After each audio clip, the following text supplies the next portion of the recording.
En los vientos fríos del siglo XVI. Manuria, entre banderas tribales ondeando.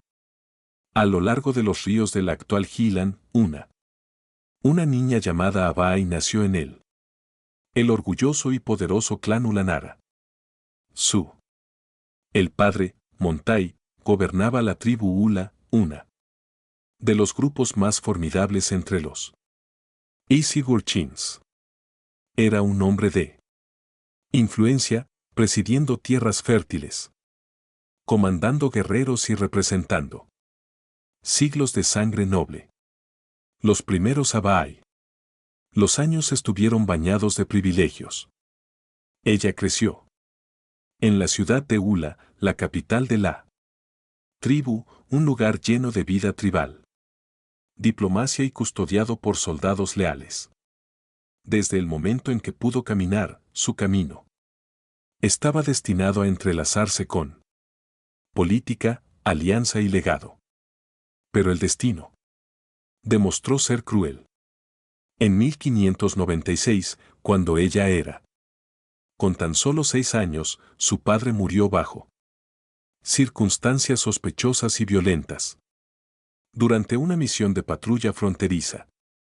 Allí había relatos contradictorios sobre cómo él murió. Uno afirmó que fue asesinado en venganza por un hombre cuya esposa había tomadas por la fuerza. La otra y más versión ampliamente creída entre los historiadores alegó que su propio tío Seni, señor de Ciudad de Sal dentro de Ula, lo hizo matar en un intento de tomar el poder. En cualquiera de los dos. En este caso, la tribu Ula quedó abandonada. Desorden. La muerte de su jefe. Sin un sucesor designado se hundió él. Tribu en una crisis de liderazgo. Según la costumbre de Ula, si no había heredero, declaró que el próximo gobernante sería seleccionado por los ancianos. Este vacío. Sin embargo, se presentó una oportunidad de no uno de los suyos, pero de una potencia en ascenso. Desde el este, Nirachi, el ambicioso líder de los Ganjo Gurchins. Nirachi ya estaba haciendo olas en el ámbito tribal. Mundo. Para 1588, había unido los 5 principales tribus Ganjo y a través de una combinación de guerra estratégica y la diplomacia se posicionó como la líder dominante de Jin. Pero su ascenso inquietó a otros. En 1593, una alianza de 9 tribus, entre ellas los Oola, Ada, Ifa y varios grupos mongoles, reunió a 30.000 guerreros en un audaz intentar destruir a Niri y su creciente influencia. Los derrotó rotundamente en un impresionante sorpresa militar que se produjo, conocida como la Batalla de las 9 tribus. Alianza. Uno de los hombres capturados en esta campaña fue Bujanti, el más joven, hermano de Montai.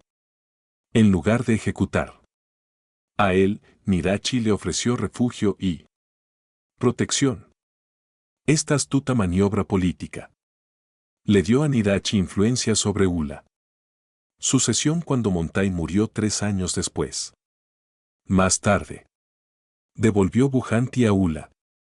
Apoyó su candidatura al liderazgo y al hacerlo así, se instaló efectivamente un aliado a la cabeza de una tribu rival. Matrimonio. Pronto se convirtió en el pegamento, sellando esto. Alineación política. La hermana de Bhanti se casó con el hermano menor de Niri en 1596. 2 años más tarde, el propio Bhantai se casó. La sobrina de Niri. Estos lazos familiares no nacieron del cariño. Eran maniobras calculadas para unir 2 casas poderosas. Luego, en 6001, llegaron el matrimonio más crítico de todos. Abai, de tan solo 12 años, fue enviada por ella. Tío se casará con Nirachi, de 42 años. Esta niña novia, bella y brillante, entró no solo en su corte sino también en un imperio cuidadosamente construido. Ella era parte de un plan más grande, otro hilo en el tapiz de la unidad tribal y control. Aunque Nirachi tenía varios esposas, al menos 8 estaban formalmente reconocido, Abai rápidamente distinguió ella misma, su inteligencia, aplomo y su rara madurez le valió un lugar en su favor.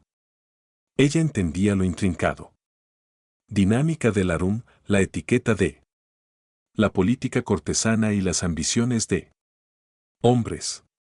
2 años después de su matrimonio en 6003, ella fue elevada a la posición de Fujin, consorte principal, la más alta mujer de alto rango en la corte de Niri.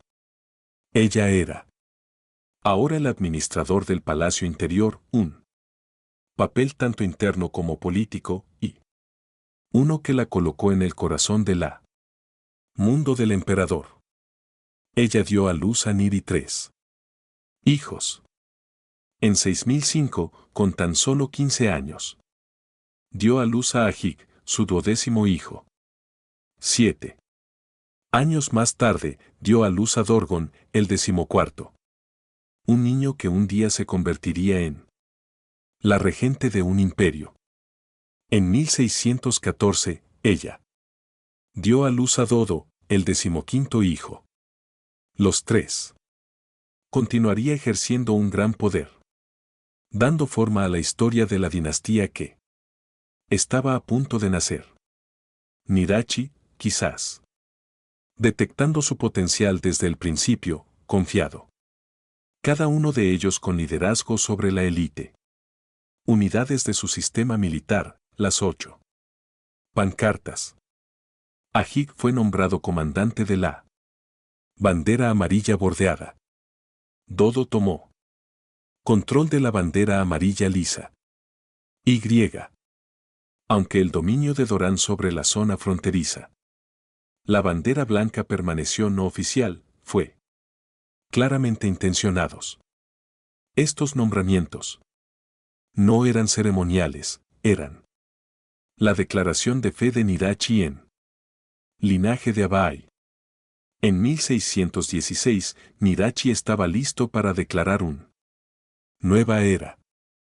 En su corte en Etuaya, él se autoproclamó Khan y fundó la dinastía Jyn posterior, posicionándolo audazmente como sucesor del Jin caído de antaño y un rival para los Min.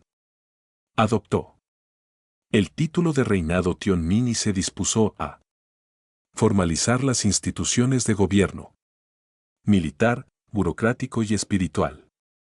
Abai, como su consorte principal, asumió un papel aún más destacado.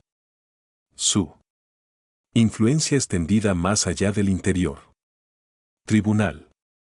Fue consultada en asuntos de el futuro del Estado y de su hijo estaban en juego. Escrito con tinta sobre la tela de autoridad imperial.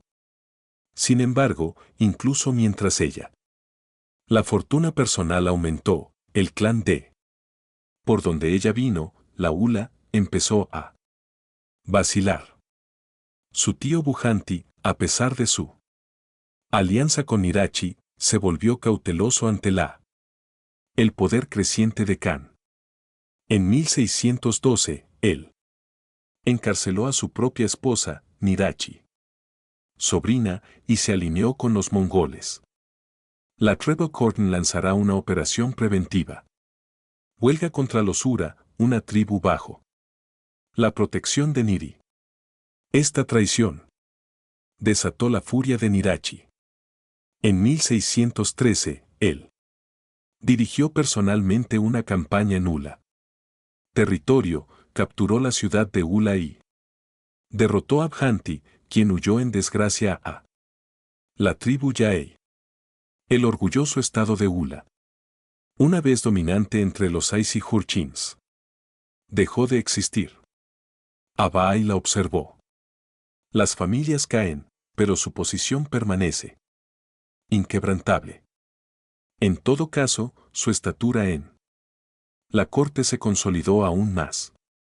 Su lealtad a Nirachi, su sabia gestión de la palacio y la promesa mostrada por ella. Sus hijos la mantuvieron segura. Por un tiempo, que lo que no podía prever era cómo peligroso que la misma seguridad sería convertirse en las sombras del palacio. Las rivalidades estaban latentes. Los hijos de otras consortes, mayores y celosas. Estaba resentido por el poder que Nirachi le estaba dando a los niños pequeños de Abai. Las madres también observaban cada detalle de Abai. Moverse con sospecha. El ascenso de uno. La mujer en el sistema imperial a menudo significaba la decadencia de otros. Y en Nirachi palacio, esa regla era absoluta. Tensión. Entró en acción en 1620 cuando uno de las concubinas de Niri, Tongia, hicieron una audaz acusación. Ella afirmó que Abai había creció peligrosamente cerca de uno de los Nirachi, hijos de otro consorte, Dyson. Según el informe, ella estaba enviando comida a su residencia, apareciendo demasiado frecuentemente en su compañía en banquetes, e incluso vestirse extravagantemente cuando ella sabía que estaría presente. Había susurros de mensajes secretos, tal vez incluso visitas nocturnas. Nirachi estaba furioso. Ya sea que las acusaciones fueran ciertas o no. Parte de una campaña de desprestigio calculada. Aún no está claro, pero el daño fue hecho. Despojó a Abai de su título como consorte principal, la sacó de la corte asuntos y elevó a Tungia en su lugar, permitiéndole el raro honor de cenando en su mesa. Aún así, histórico. Los registros muestran ambigüedad. Un año después, en 1621, reapareció el título de Dao Fujin en documentos judiciales, sugiriendo que Abai puede que se haya restablecido. Algunos académicos argumentan que fue ella quien regresó a favor. Otros creen que el título estaba en manos de por un consorte completamente diferente. Lo que es seguro es que su influencia, aunque temporalmente atenuado, no estaba completamente extinguido. Cuando Nirachi entró en sus últimos años, ideó una estructura destinada a perdurar. Él estableció a los 8 príncipes. Consejo. 8 BLE, incluidos los 2 mayores. Y príncipes jóvenes que compartirían el poder. Y gobernar juntos. Entre ellos estaban los hijos de Abai, todavía adolescentes. Incluido como muestra de confianza. Ajig fue 17, Dorgan 10, Dodo solo 7. Ellos eran jóvenes, pero estaban siendo preparados. Dirigir, y eso resultaría peligroso. Por la mujer que les dio la vida. Por él. A mediados de la década de 1620, el cielo sobre la corte manchú estaba plagado de maniobras políticas. La dinastía JYN posterior de Nirachi, establecida una década antes, había sacudido de su pasado tribal y estaba emergiendo como un régimen imperial en toda regla. Sin embargo, detrás de las pancartas y los rituales, detrás las filas bien ordenadas de los 8 pancartas militares, colocaron una cancha llena con paranoia, celos y silencio. Guerra. No en el campo de batalla, sino dentro del propio palacio. En el centro. En medio de esta tormenta de combustión lenta se encontraba Abai. Ella había sido una niña novia dotada a Nirachi como parte de una gran alianza. Ahora ella era una mujer poderosa con 3 hijos. Todos ellos confiados por sus padre. Todos se levantaron rápidamente y eso la hacía peligrosa. La estructura Niri había creado para guiar el futuro. Su consejo de 8 fianzas tenía como objetivo asegurar la unidad después de su muerte. 4 príncipes de alto rango, entre ellos Daison y Hontai, compartiría el poder con 4 jóvenes. Aiga, Torgon, Dodo y Hurgalong. Entre los príncipes jóvenes, los hijos de Abai se destacaron no solo por su edad y capacidad, pero por su linaje. Ella era, después de todo, todavía reconocido como el Dujian por muchos en él corte, y su influencia permaneció profundamente arraigado, aunque más sutil que antes. Tensiones entre los mayores y los jóvenes Vale estaban construyendo el equipo en silencio. Dorgon, en particular, era visto con inquietud.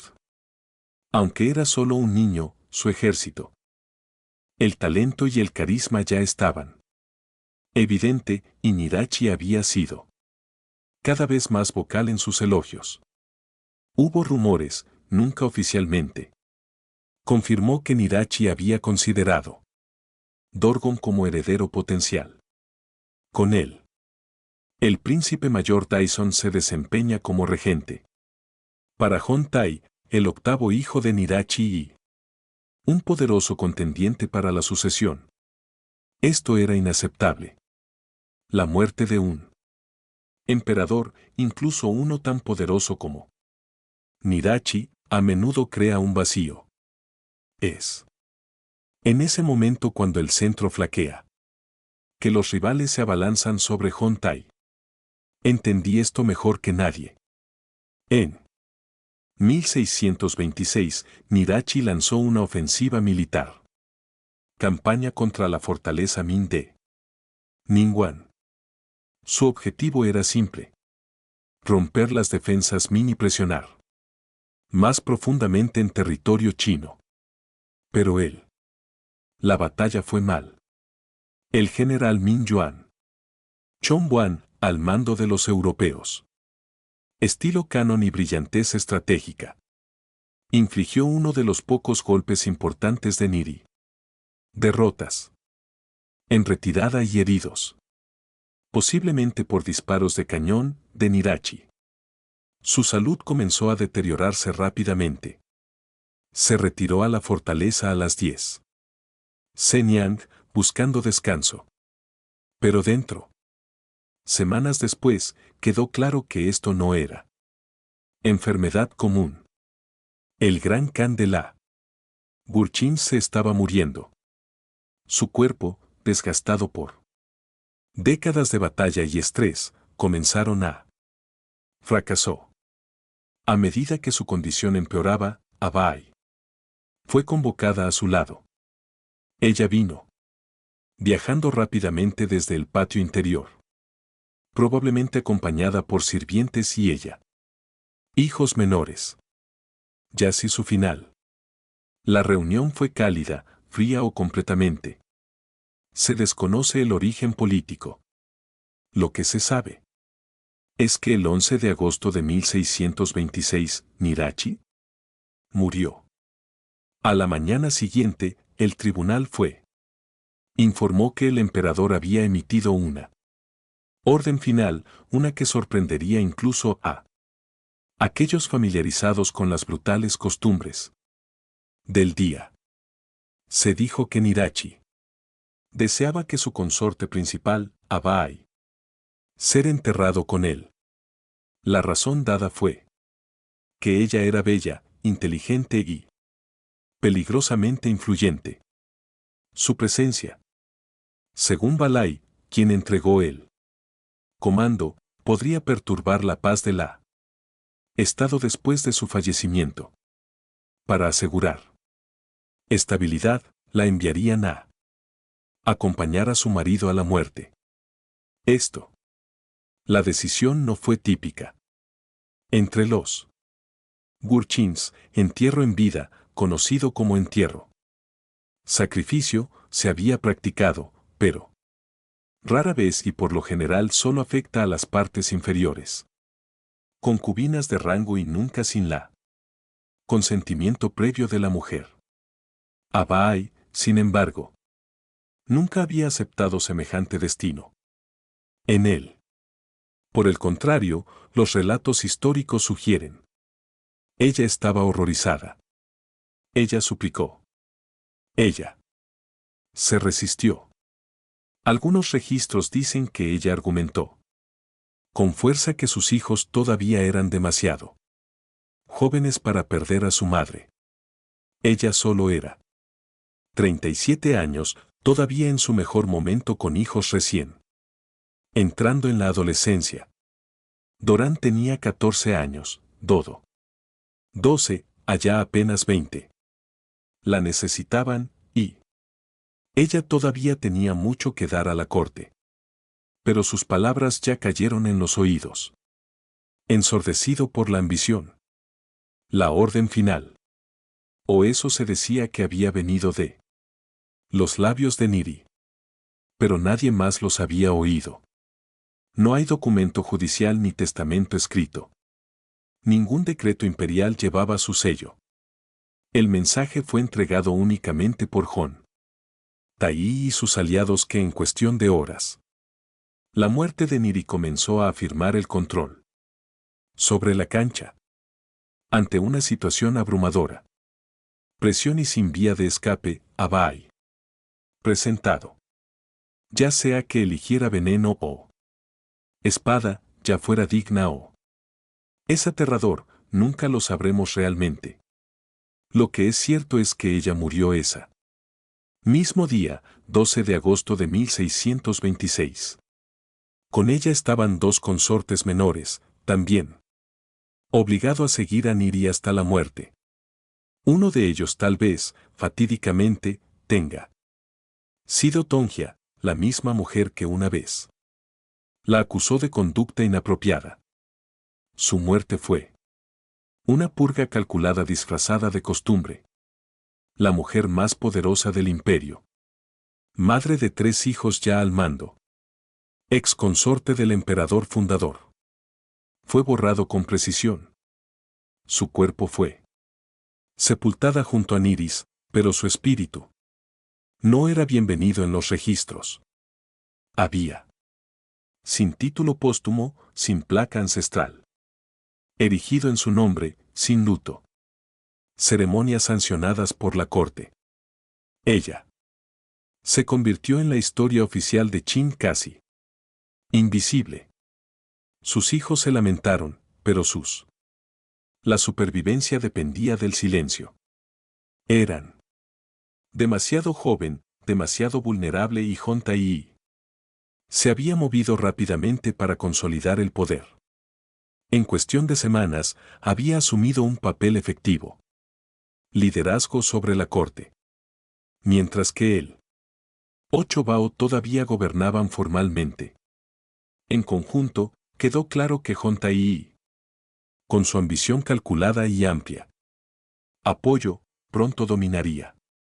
Comenzó al remodelar la historia misma. El nombre dinástico JYN fue posteriormente descartado.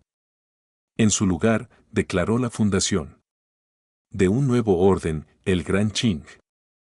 Con este golpe, no solo superó el legado de Niri, pero autoría reivindicada de un nuevo destino imperial. Su propio. La madre, Lady Jurger, fue fallecida póstumamente. Honrada como emperatriz Sao Chi, elevada en memoria para solidificar su legitimidad. Abai, por otro lado, fue escrito fuera. Su nombre no estaba inscrito en registros del templo. Ninguna lápida la contenía. Títulos imperiales. A los ojos de Historia oficial de In, ella nunca había estado emperatriz, pero sus hijos no lo olvidaron. Dorgon en particular soportó el peso de su memoria. A medida que ascendía en las filas, primero como príncipe, luego como campo de batalla comandante, su reputación creció. Era un guerrero feroz, diplomático hábil y, finalmente, el regente que pastorearía los Sin a través de su conquista de China. En 1644, cuando los rebeldes Ming derrocaron a la capital y las puertas de Pekín estaban abierto a las tropas Sin, fue Dorgon quien condujo la entrada a la ciudad prohibida. Y fue él quien 6 años después finalmente honró a la madre cuya muerte había sido exigido en nombre de la estabilidad. En 1650 como regente de Sunji, el emperador Dorgon le concedió póstumamente su madre recibió el título de emperatriz Aoliu. La tablilla ancestral fue temporalmente instalado en el santuario imperial. Por un breve momento, el nombre de Abai volvió a la mente. La corte, no como una consorte olvidada, pero como emperatriz, fue un acto poderoso de restauración, pero no duró. Más tarde ese mismo año, Doran murió. De repente, después de caerse de un caballo. Durante una cacería. Tenía solo 38 años. Su muerte, inesperada y políticamente cargado, dejó un vacío. El Xingyi. El emperador, ansioso por afirmar su propio poder. La autoridad revirtió rápidamente muchas de las decisiones de Doran. Doran fue despojado de todos los títulos, sus honores revocados, los logros se redujeron, y con él la memoria de Abai volvió a sonar. El título póstumo fue anulado. Su nombre fue retirado del santuario. Nunca será restaurado. Ni siquiera un siglo. Más tarde, cuando el emperador Channon se trasladó a rehabilitar a Dorgon y restaurar el honor fue el restablecimiento del estatus de Abai. El silencio a su alrededor permaneció intacto. Ella había sido favorecida, poderosa y madre de una línea de príncipes guerreros. Pero, en las páginas de la historia imperial, ella se convirtió en una nota al pie. Su trágico destino, inmerso en la política de sucesión, y borrada por aquellos que la temían. Influencia. Su historia, aunque rara vez se cuenta en las crónicas oficiales, es un espejo de los peligros que enfrentaron las mujeres en la cima de poder. Su entierro no fue el resultado de antigua costumbre. Era la ejecución de una amenaza política lanzada bajo la apariencia de tradición y representada en las sombras del nacimiento de una dinastía. Las cenizas de la intriga imperial rara vez se enfrían. En silencio. Incluso en la muerte, el nombre de Abai se quedó en susurros. Los susurros se transmitieron por sus hijos cuando se levantaron, por los cortesanos que recordaba su dignidad, y por los cronistas se vieron obligados a emitirla desde él. Páginas que escribieron, aunque borradas de reconocimiento oficial, la mujer que había una vez gobernó el patio interior con aplomo. Y la previsión continuó proyectando una sombra sobre la dinastía intemprana. Dorgon, su segundo hijo, fue el más poderoso. Figura que emergerá en su nombre. En él. Años después de la muerte de Nirachi, él maduró de un joven Balaya, uno de los más grandes líderes militares de su generación. Fue bajo su mando que la dinastía In. Ejército, reforzado por los 8 estandartes Arrasó el norte de China y entró por las puertas de Pekín en 1644. La dinastía Ming se derrumbó en llamas. Y los Qin ascendieron al dragón trono. Pero no era el joven Sun Ji, emperador que ostentaba las riendas del poder. Fue Dorgan, el príncipe Rui, regente del imperio, y el hombre que muchos sospechaban que tenía. Una vez preparado para el trono por el propio Nirachi. No solo se destacó como un comandante de ejércitos, pero como él, arquitecto de la conquista y la consolidación, navegando por el nuevo y frágil régimen, a través de los traicioneros primeros años de gobierno sobre las tierras chinas han Dorgon gobernado con audacia. Sin embargo, debajo de su reformas radicales y triunfos militares, fue una misión tácita recuperar el dignidad robada a su madre. En 1650, después de 2 décadas de silencio, finalmente, honró póstumamente a Bai con el título de emperatriz Aoliu. Esto no era poca cosa. Gesto. En el mundo confuciano, los títulos póstumos significaban no solo estatus pero memoria sagrada. Llamar alguien emperatriz en la muerte iba a reescribir su lugar en el orden cosmológico de la dinastía. Por primera vez en 24 años después, su nombre fue pronunciado en voz alta en corte. Su placa ancestral fue colocada en el santuario imperial. Los sacrificios eran hecho. Su imagen, enterrada hace mucho tiempo, fue permitido resurgir del olvido. Pero esto, la frágil restauración no duró. Solo meses después de honrar a su madre, el propio Dorgon murió inesperadamente en el invierno de 1650. Mientras cabalgaba por el campo en una cacería, fue arrojado de su caballo. Algunos sugieren que era un accidente. Otros susurran que fue algo más oscuro, un asesinato, enmascarado como desgracia. Cualquiera que sea él. La verdad es que Dorgon se había ido, y con él su protección política. El emperador Suni, desde hace mucho tiempo resentido con el regente autoridad, se movió rápidamente. En un acto en venganza, se despojó póstumamente Dorgon de todos sus títulos. El hombre que había conquistado la capital, sirvió como regente y gobernaba en nombre del emperador. Quedó reducido a un recuerdo deshonrado.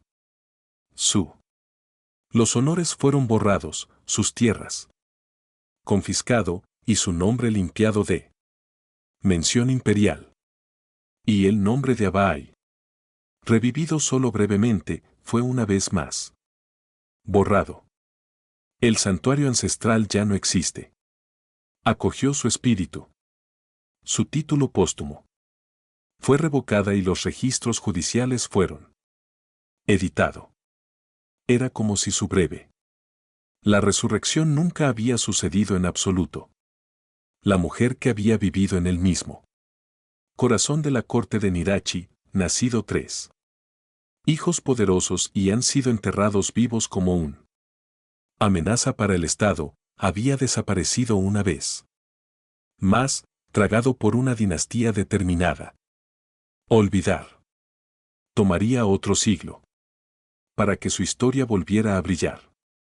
En 1778.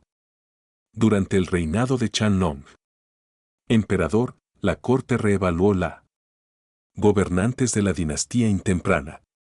Dorgon, largo deshonrado, fue rehabilitado.